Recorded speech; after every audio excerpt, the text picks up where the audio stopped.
Happy Friday the 13th. I don't know if it counts as a holiday, but it is an exciting day, at least to me as a horror enthusiast. But I think it'd be interesting to talk about what Friday the 13th means, why it means what it means, and that kind of ties into some of the themes and things I've been thinking about for the next game. And of course, I'm not going to just paraphrase the Wikipedia page for you about the origins of the date and why people think 13 is unlucky. I probably should have read that. It would have been smart to paraphrase that, but I think what's more interesting is just the idea of luck and superstition and how these things rise. And if you look at a lot of folklore and you know, sort of the culture, there's always these, you know, unlucky things or you know, fate, black cats, Friday the 13th, all these sort of cosmic factors that control your destiny.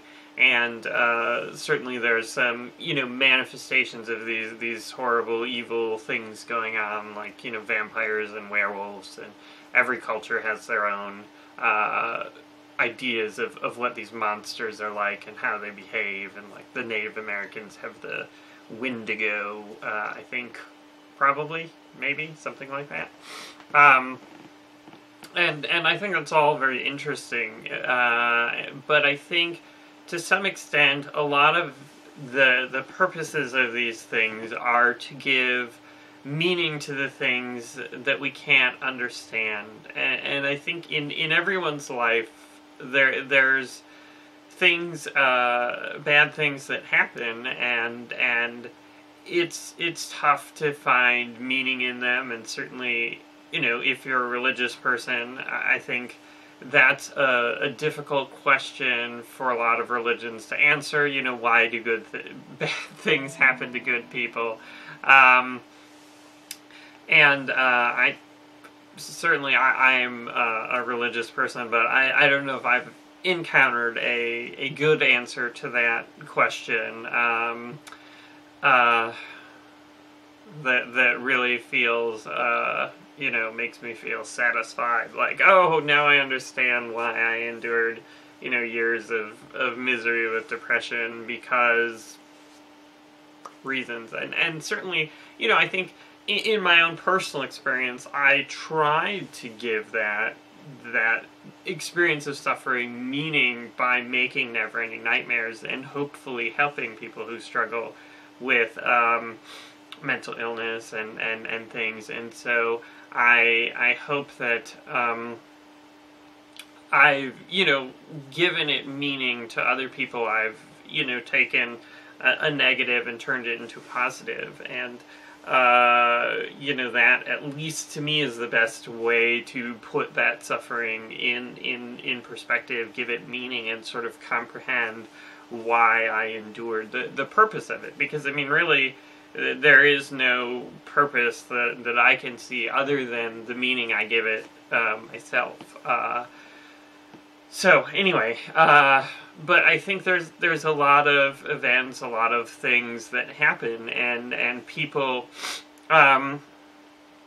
struggle with these things, and that's where, you know, superstition and folklore comes out, and it's just a way of people trying to put to terms, you know, trying to come to terms with things that they can't understand, you know, the horrible things that happen, and I think that's almost a natural coping mechanism, and it's, you know, certainly if you have OCD, there's a lot of superstitions that can tie into it. I don't worry that much about, like, checking and touching things a number of times. Actually, I don't think I've ever had the problem where I have to touch things another time. Certainly I've had, you know, checking, but I think to some extent that's more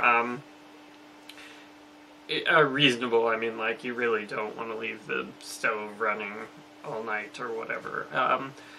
And you want to make sure you lock the door, and you know, but those are I'd say less superstitious. There's certainly a lot of superstition related to OCD, and fortunately I haven't had to deal with that specifically.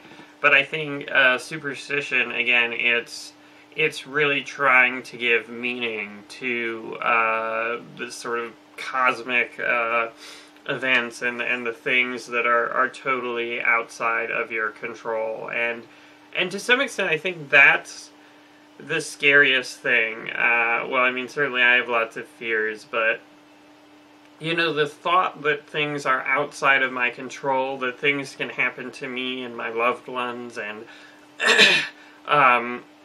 you know, that I just can't control, there's nothing I can do about it, is just really hard to deal with, that idea. And I think it's really more complicated,